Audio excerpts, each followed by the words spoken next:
As you can see, we've just landed on a planet, so we'll test on-planet maneuver.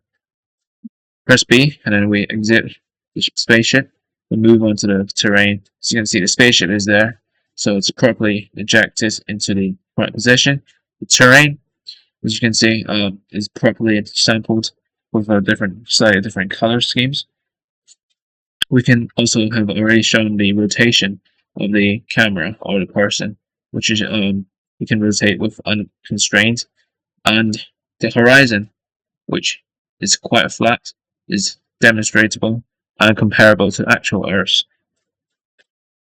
However, when we do a rotation upwards, you can see the constraint being implemented is correct, even though I'm trying to push it upwards, it doesn't move. I'm trying to rotate upwards anymore. And the same thing goes to downwards, so that it doesn't exceed around 80 degrees angle.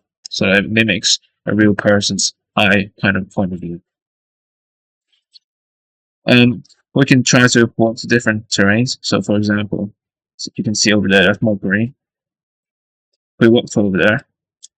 You can see the being regenerated in the higher level mesh as we move over. And you can see this is a lower terrain compared to the terrain we came from, and it's significantly more green. So this proves the sample gradient is correct. As we head back towards the spaceship, also the jumping mechanics also works as well. So it exerts a force that temporarily upwards, and when I release the spacebar, it puts it back down.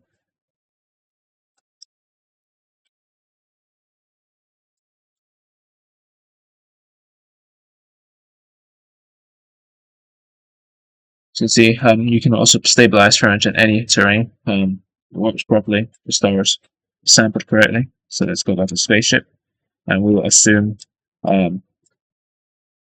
So once we get close enough, I can get back to the spaceship, and I can leave. And then the initial velocity is correct as 10-folded. So this is a thrust velocity, so that I can leave the planet. As you can see, the planet is being continuously generated. The scaling works properly, so that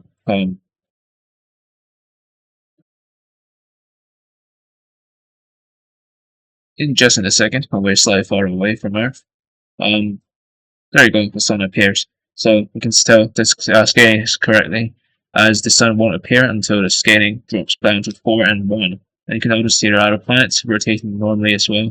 And on a mini map, you can also track the position, which tracks the position, is also normal. So we can conclude that this is a successful test on planet maneuver, and that the rest of the system doesn't have any interference with it, so it works. Thank you.